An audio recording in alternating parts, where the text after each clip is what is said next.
Hello and welcome to ERi-TV English News. I am Miriam Girmay with the latest top stories of the hour.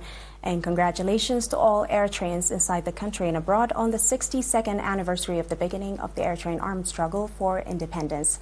And now to the top stories for tonight.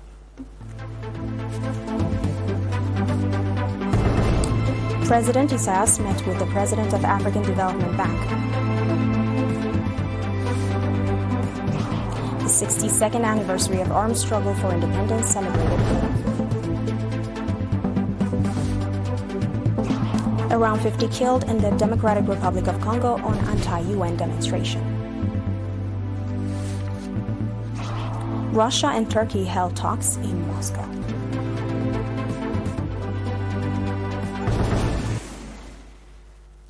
President Isaias this afternoon met and held talks at the Dendon Guest House with Dr. Akinwumi Adesina, President of the African Development Bank.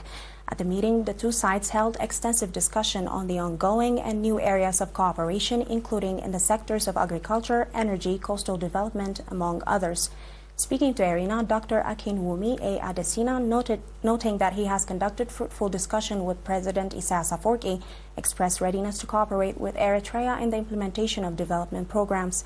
The meeting was attended by Dr. Gargis Teklemikeel, Minister of Finance and National Development, and Mr. Hagos Gabrihuet, Head of the Economic Affairs of the PFDJ.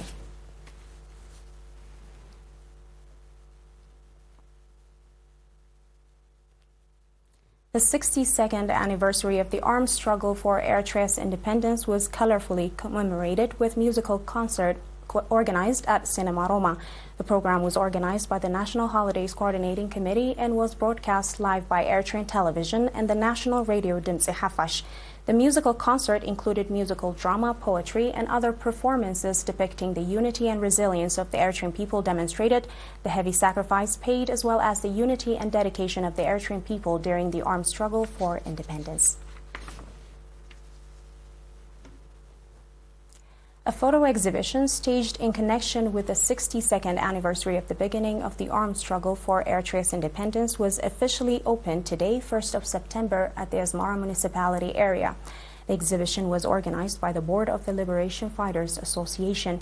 The photo exhibition, which featured 1,300 photographs showcasing the Baronto operation in 1985, was officially opened by Major General Asmarom Garegskihir, Assistant Chief of Staff of the Eritrean Defense Forces for Logistics. Speaking at the opening ceremony, in which ministers and senior government and PFDJ officials took part, Mr. Solomon Tolde, chairman of the association, said that the objective of the photo exhibition was to transfer the heroic feat demonstrated by the gallant liberation fighters in Baronto operation in 1985 to the young generation. Mr. Solomon also said that there is a plan to organize similar exhibitions on the other operations conducted during the armed struggle for independence. The exhibition will be open to the public until the 5th of September. This has been everything for our local news. I'll be back with the international news after this short break. Stay tuned.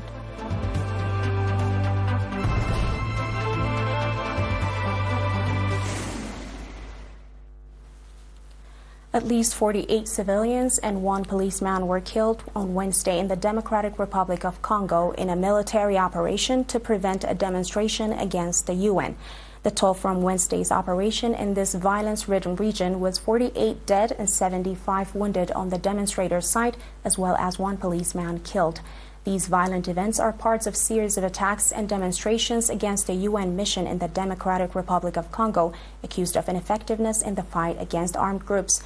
The province of North Kivu, bordering Rwanda and Uganda, is at the heart of the armed violence that has been going on for nearly 30 years in eastern Congo, with repeated rebellions and constant humanitarian tragedies.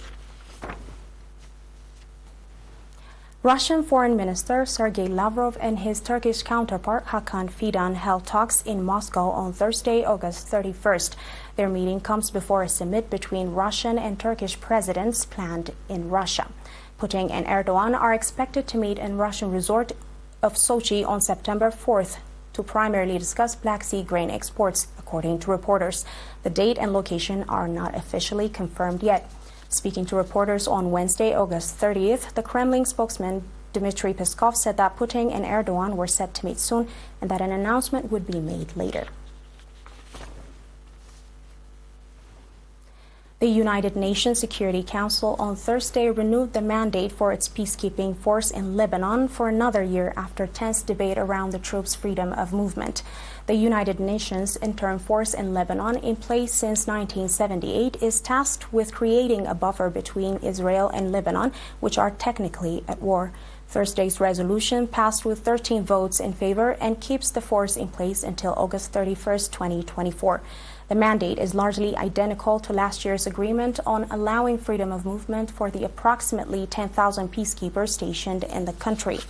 The vote, which was originally scheduled for Wednesday but postponed for further negotiations, came a few hours before the mission's authorization was set to expire.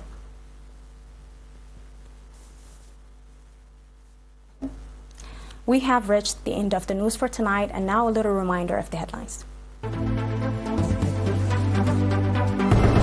President Sass met with the President of African Development Bank. The 62nd anniversary of armed struggle for independence celebrated colorfully. Around 50 killed in the Democratic Republic of Congo on anti-UN demonstration. Russia and Turkey held talks in Moscow.